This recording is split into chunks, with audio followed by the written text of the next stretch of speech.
Dreams and Schemes, Journey to MLM. Dreams of Gold.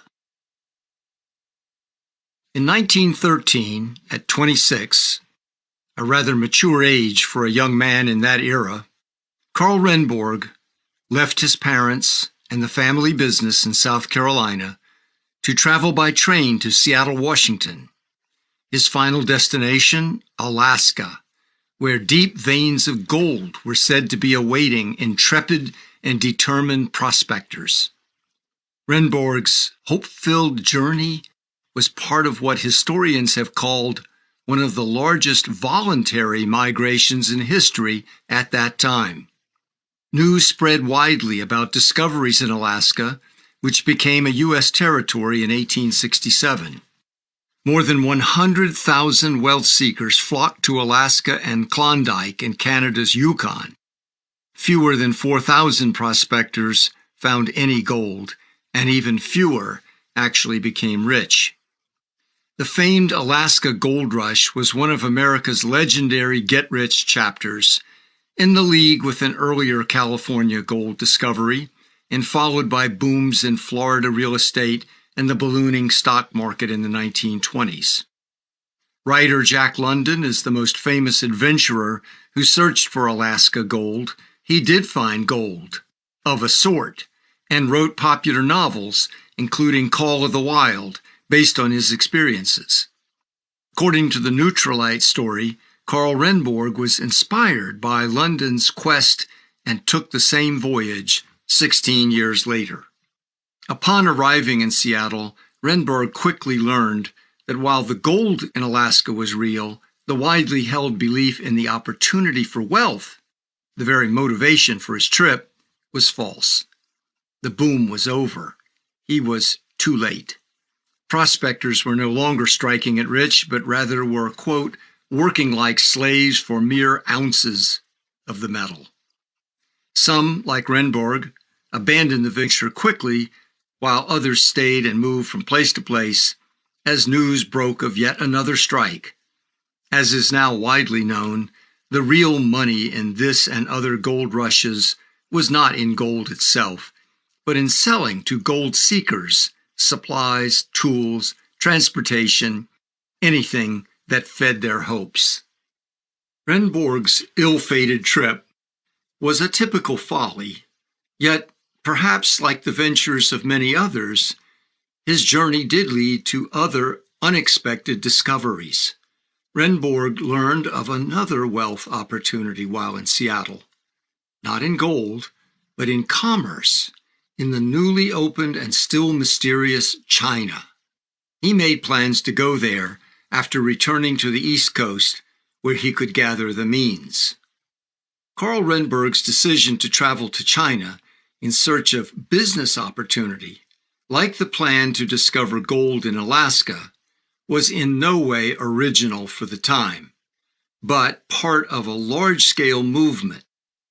Only a little more than a decade before, the United States government had aggressively announced to the world that it intended to enforce an open-door trade policy toward China. Europe, Japan, and Russia had all signaled intentions to seize land and control lucrative markets inside this vast country. England had forcibly opened markets during the so-called Opium Wars. The whole world was eyeing China for new wealth, and Karl Renborg, like many others, caught the get-rich spirit.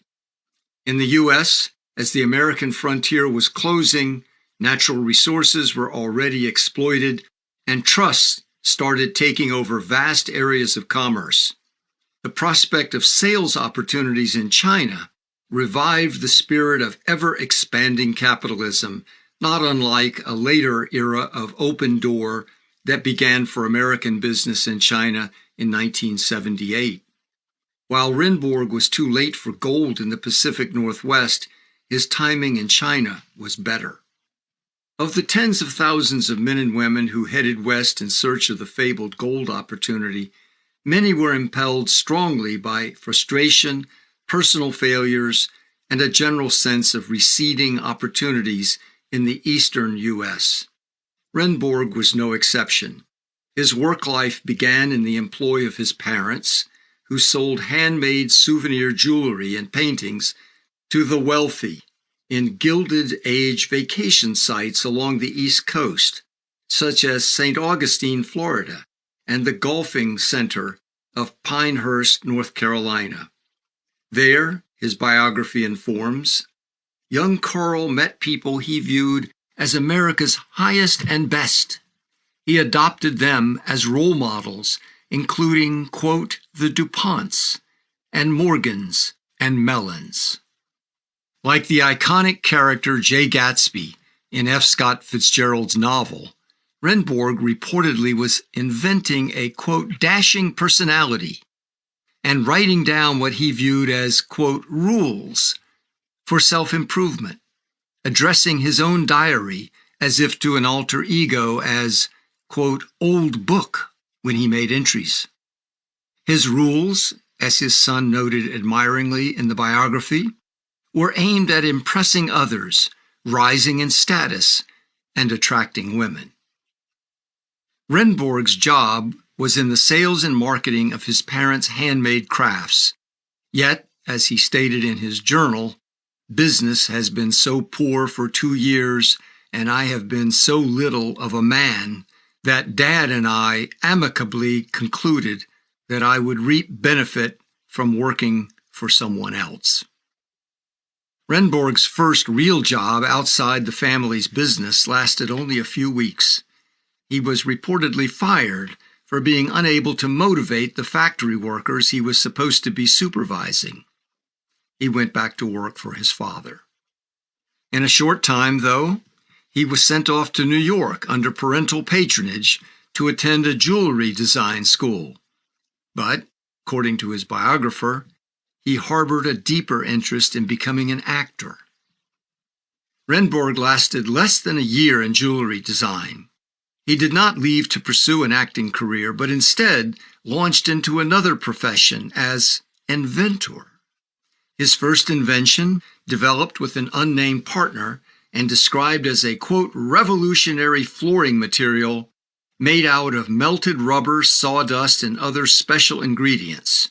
It was fireproof. It was waterproof. People told him it was a good and surefire success. Renborg envisioned, quote, covering the floors of the world.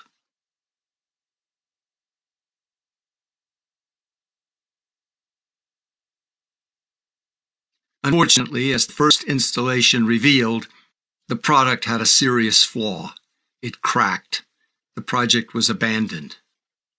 Returning home to his father, who was now a widower and living in Camden, South Carolina, the young Renborg enrolled at the University of South Carolina in the fall. He was now 26. By the next spring, he quit school. It was his final encounter with formal education of any kind. It was at this point, 1913, when Renborg set off from South Carolina to Seattle seeking gold, which eventually led to his new plan to go to China and pursue mythic business opportunities. He was consumed, his filial biographer wrote, with a belief that his destiny is to blaze new trails. China Dreams.